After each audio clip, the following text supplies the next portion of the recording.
আসসালামু আলাইকুম ওয়া রাহমাতুল্লাহি ওয়া বারাকাতুহু। সম্মানিত দিনী ভাই ও বোন, কঠিন থেকে কঠিন রোগ ভালো হবে ফজরের সুন্নত নামাজ পড়ে একটি ছোট্ট আমল যদি করতে পারেন। সুবহানাল্লাহ। অনেকে আছেন ডাক্তার দেখিয়েছেন, কবিরাজ দেখিয়েছেন, বিভিন্ন রকমের চিকিৎসা নিয়েছেন, কিন্তু কোনোভাবেই আপনার রোগ ভালো হচ্ছে না। আবার অনেকেই পুরনো রোগ আছে, যে রোগগুলো ভালো হয় না। সম্মানিত দিনী ভাই ও বোন, ফজরের সুন্নত নামাজ পড়ে এই ছোট্ট আমলটি একবার করে দেখুন। আল্লাহ তাআলা আপনার শরীর থেকে সমস্ত রোগ দূর করে দিবেন, আপনাকে একেবারে সুস্থ করে দিবেন। সুবহানাল্লাহ। এই আমলটি অত্যন্ত কার্যকরী এবং পরীক্ষিত একটি আমল। এই আমলটি যারাই করেছেন তারাই উপকৃত হয়েছেন। আপনিও যদি করতে পারেন, আল্লাহ তাআলা অবশ্যই আপনাকেও উপকৃত করবেন। সম্মানিত দিনী ভাই ও বোন, এই আমলটি করার জন্য ফজরের আজানের সময় ঘুম থেকে উঠে যাবেন। উঠে উত্তম রূপে অজু করিবেন। অজুর পূর্বে ছোট্ট দুইটি বিষয় লক্ষ্য করিবেন, যেই দুইটি বিষয় লক্ষ্য না করিলে অজু পরিপূর্ণ হয় না, অজু সহি হয় না। এক নম্বর বিষয় হলো অজুর পূর্বে অজুর নিয়ত করা। অজুর নিয়ত না করিলে অজু পরিপূর্ণ হয় না, অজু সহি হয় না। এই জন্য অবশ্যই অজুর পূর্বে অজুর নিয়ত করে নেবেন। অতঃপর বিসমিল্লাহির রহমানির রহিম পাঠ করে অজু আরম্ভ করিবেন। অজুর সময় দুনিয়াবি কথা বলা থেকে বিরত থাকবেন, কারণ অজুর সময় দুনিয়াবি কথা বলা নিষেধ, অনেকেই জানেন না। সম্মানিত দিনী ভাই ও বোন, চুপচাপ অজু শেষ করে আপনার ডান হাতের শাহাদাত আঙ্গুলটি আসমানের দিকে দিয়ে একবার কালিমায়ে শাহাদাত এইভাবে পাঠ করিবেন। আশহাদু আল্লা ইলাহা ইল্লাল্লাহু ওয়াহদাহু লা শারীকা লাহু ওয়া আশহাদু আন্না মুহাম্মাদান আবদুহু ওয়া রাসূলুহু। এই কালিমাটি অজুর পরে পাঠ করিলে কি হবে? সম্মানিত দিনী ভাই বোন, অজুর পরে কালিমা শাহাদাত পাঠ করিলে আল্লাহ তাআলা ওই বান্দার উপরে অঝর ধারায় বৃষ্টির মতো রহমত নাজিল করেন। সুবহানাল্লাহ। সম্মানিত দিনী ভাই বোন, শুধু তাই নয়, আপনি যদি অজুর পরে কালিমা শাহাদাত এইভাবে পাঠ করেন, আল্লাহ রাসূল সাল্লাল্লাহু আলাইহি ওয়াসাল্লাম বলেছেন, আল্লাহ তাআলা আপনার জন্য জান্নাতের 8টি দরজা খুলে দিবেন। আপনি জান্নাতের যেই দরজা দিয়ে ইচ্ছে সেই দরজা দিয়ে সসম্মানে বিনা হিসাবে জান্নাতে প্রবেশ করতে পারবেন। সুবহানাল্লাহ। আপনি যদি চান আপনার জান্নাতে যাওয়ার পথ অতি সহজ হোক, সুগম হোক, তাহলে অবশ্যই অজুর পরে কালিমা শাহাদাত একবার এইভাবে পাঠ করিবেন ইনশাআল্লাহ। অতঃপর একটি পবিত্র স্থানে চলে যাবেন, গিয়ে কিবলামুখী হয়ে দাঁড়িয়ে যাবেন। দাঁড়িয়ে দুইটি বিশেষ সূরা দিয়ে ফজরের 2 রাকাত সুন্নত নামাজ পড়িবেন এবং এই নামাজের ভিতরে একটি বিশেষ দোয়া পাঠ করিবেন। সম্মানিত দিনী ভাই ও বোন, অনেকে জানেন না ফজরের 2 রাকাত সুন্নত নামাজ কোন কোন সূরা দিয়ে পড়তে হয়, কোন রাকাতে কোন সূরা পড়তে হয়, এই নামাজের নিয়ত কিভাবে করতে হয়। অনেকেই ফজরের সুন্নত নামাজে ভুল করে থাকেন। এই জন্য অল্প সময়ের ভিতরে আপনাদেরকে সঠিকভাবে আমি বুঝিয়ে দিতে চাই ফজরের 2 রাকাত সুন্নত নামাজ কিভাবে পড়তে হবে, কোন রাকাতে কোন সূরা পড়তে হবে। সম্মানিত দিনী ভাই বোন, ফজরের 2 রাকাত সুন্নত নামাজ পড়ার জন্য কিবলামুখী হয়ে দাঁড়িয়ে যাবেন। দাঁড়িয়ে সর্বপ্রথম নিয়ত করিবেন এইভাবে, আমি কিবলামুখী হয়ে আল্লাহ তাআলার সন্তুষ্টির জন্য ফজরের 2 রাকাত সুন্নত নামাজ পড়িতেছি। অনেকে একটি ভুল করেন, সে ভুলটি হলো যে নামাজে দাঁড়ানোর পূর্বে আপনি জায়নামাজের দোয়া পড়েন, ইন্নী ওয়াজ্জাহাতু ওয়াজহিয়া লিল্লাযী ফাতারাস সামাওয়াতি ওয়াল আরদা হানিফা ওয়া মা আনা মিনাল মুশরিকিন। এই দোয়াটি পড়েন, এটি আপনাদের ভুল। সম্মানিত দিনী ভাই বোন, জায়নামাজে দাঁড়িয়ে সর্বপ্রথম আপনি নিয়ত করিবেন। নিয়তের পূর্বে কোনো জায়নামাজের দোয়া নেই। নিয়ত করার পরে প্রত্যেক নামাজে হাত দুটি যেভাবে উঠিয়ে থাকেন ঠিক সেভাবে উঠাবেন। উঠিয়ে আল্লাহু আকবার বলে হাত ছেড়ে দিয়ে বেঁধে ফেলবেন। বাঁধার পরে সানা পাঠ করিবেন এইভাবে, সুবহানাকাল্লাহুম্মা ওয়া বিহামদিকা ওয়া তাবারাকা ইসমুকা ওয়া তাআলা জাদ্দুকা ওয়া লা ইলাহা গায়রুক। সানা পাঠ করার পরে একবার আউযু বিল্লাহ এবং একবার বিসমিল্লাহ এইভাবে পাঠ করিবেন। আউযু বিল্লাহি মিনাশ শাইতানির রাজীম, বিসমিল্লাহির রহমানির রহিম। অতঃপর সূরা আল ফাতিহা শুরু থেকে শেষ পর্যন্ত সহি শুদ্ধ করে একবার এইভাবে পাঠ করিবেন। আলহামদুলিল্লাহি রাব্বিল আলামিন আর রহমানির রহিম মালিকি ইয়াউমিদ্দিন ইয়াকা না'বুদু ওয়া ইয়াকা নাস্তাঈন ইহদিনাস সিরাতাল মুস্তাকিম সিরাতাল লাযীনা আন'আমতা আলাইহিম গায়রিল মাগদুবি আলাইহিম ওয়ালাদ-দাল্লিন। অতঃপর একবার বলবেন আমিন, অতঃপর বলবেন বিসমিল্লাহির রহমানির রহিম। অতঃপর এখন কোন সূরা পড়বেন? সম্মানিত দিনী ভাই বোন, যেহেতু এটা প্রথম রাকাত, এই জন্য অবশ্যই সূরাতু আল কাফিরুন তথা কুল ইয়া আইয়ুহাল কাফিরুন এই সূরাটি পাঠ করিবেন। কারণ আল্লাহ রাসূল সাল্লাল্লাহু আলাইহি ওয়াসাল্লাম ফজরের 2 রাকাত সুন্নত নামাজের প্রথম রাকাতে সূরা ফাতিহার পাঠ করার পরে কুল ইয়া আইয়ুহাল কাফিরুন এই সূরাটি পাঠ করেছেন। এই সূরাটি একবার এইভাবে পাঠ করিবেন, কুল ইয়া আইয়ুহাল কাফিরুন লা আ'বুদু মা তা'বুদুন ওয়া লা আনতুম আবিদুনা মা আ'বুদু ওয়া লা আনা আবিদুম মা আবাদতুম ওয়া লা আনতুম আবিদুনা মা আ'বুদু লাকুম দীনুকুম ওয়ালিয়াদিন। সূরা পাঠ করা শেষ করে আল্লাহু আকবার বলে রুকুতে চলে যাবেন। রুকুতে গিয়ে রুকুর তাসবিহ পাঠ করিবেন কমপক্ষে 3 বার এইভাবে, সুবহানা রাব্বিয়াল আযীম। আপনি চাইলে এই তাসবিহ 5 বার অথবা 7 বার পাঠ করিতে পারেন। তাসবিহটি পাঠ করা শেষ করে সামিআল্লাহু লিমান হামিদা বলে সোজা হবেন। সোজা হয়ে একটি ছোট্ট দোয়া পাঠ করিবেন, রব্বানা লাকাল হামদ। অতঃপর আল্লাহু আকবার বলে সিজদায় চলে যাবেন। সিজদায় গিয়ে সিজদায় তাসবিহ পাঠ করিবেন কমপক্ষে 3 বার এইভাবে, সুবহানা রাব্বিয়াল আ'লা। আপনি চাইলে এই তাসবিহ 5 বার অথবা 7 বার পাঠ করিতে পারেন। তাসবিহটি পাঠ করা শেষ করে আল্লাহু আকবার বলে সোজা হয়ে বসে পড়বেন। বসে 2 সিজদার মাঝখানে একটি দোয়া অবশ্যই পাঠ করিবেন। দোয়াটি অত্যন্ত ফজিলতপূর্ণ, খুবই গুরুত্বপূর্ণ দোয়া। দোয়াটি হলো আল্লাহুম্মা গফিরলি ওয়ারহামনি ওয়াহদিনি ওয়াআফিনি ওয়ারযুকনি। দোয়াটি একবার এইভাবে পাঠ করা শেষ করে আল্লাহু আকবার বলে আরেকটি সিজদায় চলে যাবেন। সিজদায় গিয়ে সিজদায় তাসবিহ পাঠ করিবেন কমপক্ষে 3 বার এইভাবে, সুবহানা রাব্বিয়াল আ'লা। আপনি চাইলে এই তাসবিহ 5 বার অথবা 7 বার পাঠ করিতে পারেন। তাসবিহটি পাঠ করা শেষ করে আল্লাহু আকবার বলে সোজা হয়ে দাঁড়িয়ে যাবেন। দাঁড়িয়ে হাত দুটি বেঁধে ফেলবেন। অতঃপর বিসমিল্লাহ পাঠ করবেন এইভাবে, বিসমিল্লাহির রহমানির রহিম। অতঃপর সূরাতু আল ফাতিহা শুরু থেকে শেষ পর্যন্ত সহি শুদ্ধ করে একবার পাঠ করিবেন ইনশাআল্লাহ। অতঃপর একবার বলবেন আমিন। অতঃপর বলবেন বিসমিল্লাহির রহমানির রহিম। অতঃপর এখন কোন সূরা পড়বেন? সম্মানিত দিনী ভাই বোন, যেহেতু এটা দ্বিতীয় রাকাত, এই জন্য অবশ্যই সূরাতু আল ইখলাস তথা কুল হুয়াল্লাহর সূরাটি পাঠ করিবেন। কারণ আল্লাহ রাসূল সাল্লাল্লাহু আলাইহি ওয়াসাল্লাম ফজরের 2 রাকাত সুন্নত নামাজের শেষ রাকাতে সূরা ফাতিহা পাঠ করার পরে সূরাতু আল ইখলাস তথা কুল হুয়াল্লাহর সূরা এই সূরাটি পাঠ করেছেন। আপনাদের বোঝানোর জন্য ছোট্ট সূরাটি একবার পাঠ করছি, কুল হুয়াল্লাহু আহাদ আল্লাহুস সামাদ লাম ইয়ালিদ ওয়া লাম ইউলাদ ওয়া লাম ইয়াকুল লাহু কুফুয়ান আহাদ। সূরাটি পাঠ করা শেষ করে আল্লাহু আকবার বলে রুকুতে চলে যাবেন। রুকুতে গিয়ে রুকুর তাসবিহ পাঠ করিবেন কমপক্ষে 3 বার এইভাবে, সুবহানা রাব্বিয়াল আযীম। আপনি চাইলে এই তাসবিহ 5 বার অথবা 7 বার পাঠ করিতে পারেন।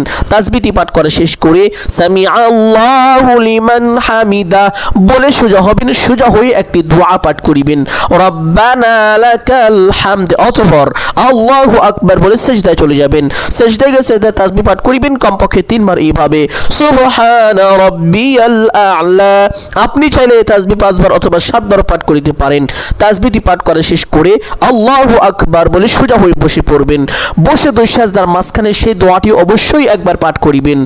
আল্লাহুম্মা গফিরলি ওয়ারহামনি ওয়াহদিনি ওয়াআফিনি ওয়ারযুকনি। দোয়াটি একবার পাঠ করা শেষ করে আল্লাহু আকবার বলে আরেকটি সিজদায় চলে যাবেন। সিজদায় গিয়ে সিজদায় তাসবিহ পাঠ করিবেন কমপক্ষে 3 বার এইভাবে সুবহানা রাব্বিয়াল আ'লা।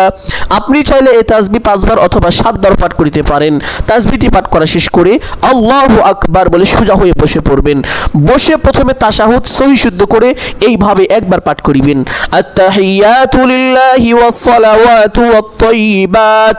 আসসালামু আলাইকা আইয়ুহান নাবিয়্যু ওয়া রাহমাতুল্লাহি ওয়া বারাকাতুহু। السلام علينا وعلى عباد الله الصالحين أشهد أن لا إله إلا الله وأشهد أن محمدا عبده ورسوله। অতঃপর একবার দুরূদ ইব্রাহিম এইভাবে পাঠ করিবেন। আল্লাহুম্মা সাল্লি আলা মুহাম্মাদিন ওয়া আলা আলি মুহাম্মাদ কামা সাল্লাইতা আলা ইব্রাহিম ওয়া আলা আলি ইব্রাহিম ইন্নাকা হামিদুম মাজিদ। আল্লাহুম্মা بارك على محمد وعلى آل محمد كما باركت على إبراهيم وعلى آل إبراهيم إنك حميد مجيد। অতঃপর একবার দোয়ায়ে মাসুরা এইভাবে পাঠ করিবেন। اللهم إني ظلمت نفسي ظلما كثيرا ولا يغفر الذنوب إلا أنت فاغفر لي مغفرة من عندك وارحمني إنك أنت الغفور الرحيم। অতঃপর ডান দিকে একটি সালাম দিবেন এইভাবে আসসালামু আলাইকুম ওয়া রাহমাতুল্লাহ। অতঃপর বাম দিকে একটি সালাম দিবেন এইভাবে আসসালামু আলাইকুম ওয়া রাহমাতুল্লাহ। এইভাবে দুইটি সালাম দিয়ে নামাজটি শেষ করবেন।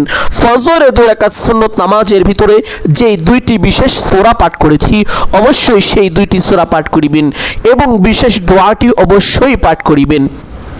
এইভাবে ফজরে 2 রাকাত সুন্নত নামাজ পড়ার পরে সেই স্থানেই বসবেন। সম্মানিত দিনী ভাই বোন, আপনি যখন নামাজ শুরু করবেন তার পূর্বে 1 গ্লাস ভালো পানি আপনার পাশে রেখে দিবেন ইনশাআল্লাহ। নামাজ শেষ করে সেই স্থানে বসে প্রথমে দুরূদ ইব্রাহিম এইভাবে 7 বার পাঠ করিবেন। আল্লাহুম্মা সাল্লি আলা মুহাম্মাদিন ওয়া আলা আলি মুহাম্মাদ كما صليت على إبراهيم وعلى آل إبراهيم إنك حميد مجيد اللهم بارك على محمد وعلى آل محمد كما باركت على إبراهيم وعلى آل إبراهيم إنك حميد مجيد। এইভাবে সহি শুদ্ধ করে মহব্বতের সাথে দুরূদ ইব্রাহিম 7 বার পাঠ করিবেন ইনশাআল্লাহ। দুরূদ ইব্রাহিম এইভাবে 7 বার পাঠ করার পরে 7 বার সাইয়্যিদুল ইস্তিগফার পাঠ করিবেন। সাইয়্যিদুল ইস্তিগফার বলা হয় সর্বশ্রেষ্ঠ এবং সর্বোত্তম ইস্তিগফারকে। সুবহানাল্লাহ। এই ইস্তিগফার কেউ যদি একবার পাঠ করে আল্লাহ তাআলা তার জীবনের সমস্ত গুনাহকে ক্ষমা করে দেন, তাকে একেবারে পবিত্র মাসুম বানিয়ে দেন। সুবহানাল্লাহ। সম্মানিত দিনী ভাই বোন, সাইয়্যিদুল ইস্তিগফার কিভাবে পাঠ করিবেন?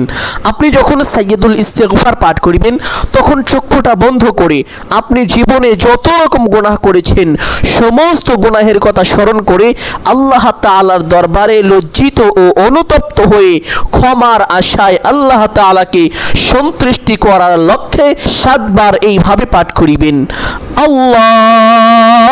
আল্লাহুম্মা আনতা রব্বি লা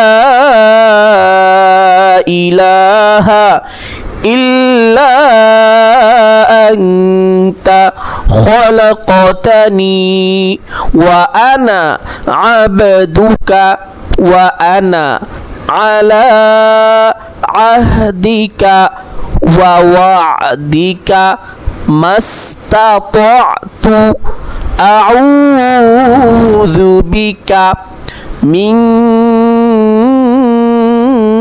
শাররি মা সানা'তু আবু'ু লাকা বিনি'মাতিকা আলাইয়া ওয়া আবুউ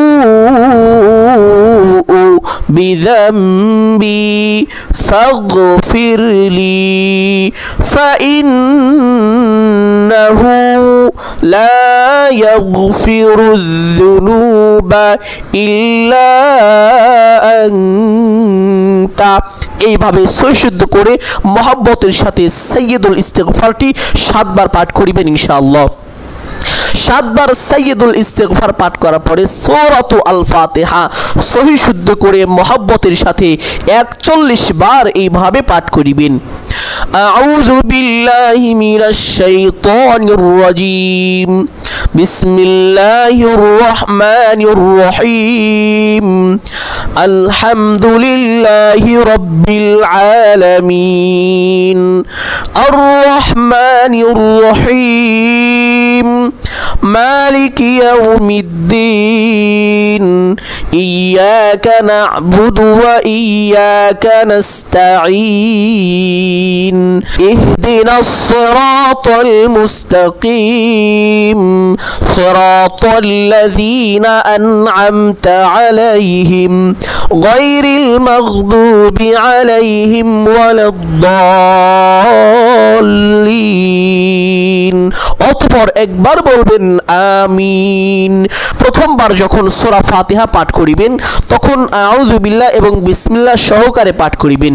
দ্বিতীয়বার থেকে 41 বার পর্যন্ত আপনি সূরা ফাতিহা পাঠ করার পূর্বে শুধুমাত্র বিসমিল্লাহির রহমানির রহিম পাঠ করে নেবেন, আউযু বিল্লাহ পাঠ করবেন না। সম্মানিত দিনী ভাই বোন, এইভাবে সূরা ফাতিহা 41 বার পাঠ করার পরে আপনি যে পানিটা রেখেছিলেন সেই পানির ভিতরে 3টি ফু দিবেন। 3টি ফু দেওয়ার পরে আবার 7 বার দুরূদে ইব্রাহিম এইভাবে পাঠ করিবেন।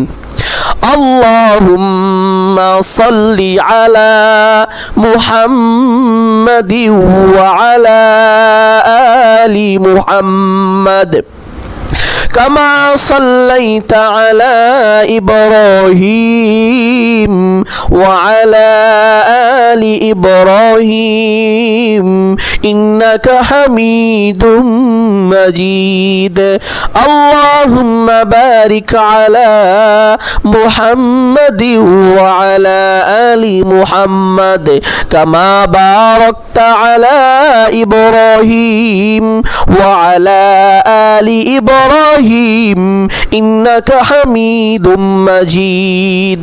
সম্মানিত দিনী ভাই বোন, এই পানি কিভাবে ব্যবহার করিবেন, কতদিন পর্যন্ত ব্যবহার করবেন, বিষয়টি ভালো করে শুনে রাখুন।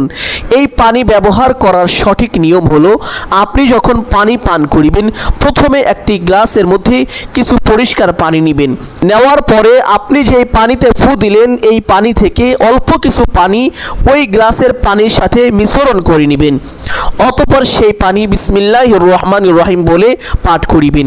এইভাবে আপনার যতবার পানির পিপাসা পাবে বা যতবার আপনি পানি পান করবেন প্রত্যেকবার পানি পান করার সময় ওই পানির ভিতরে আপনার ফু দেওয়া পানি থেকে একটু পানি মিশ্রণ করে দিবেন। ইনশাআল্লাহ আল্লাহ তাআলা আপনার সমস্ত রোগ কুদরতিভাবে দূর করে দিবেন, আপনাকে পরিপূর্ণ সুস্থতা দান করিবেন।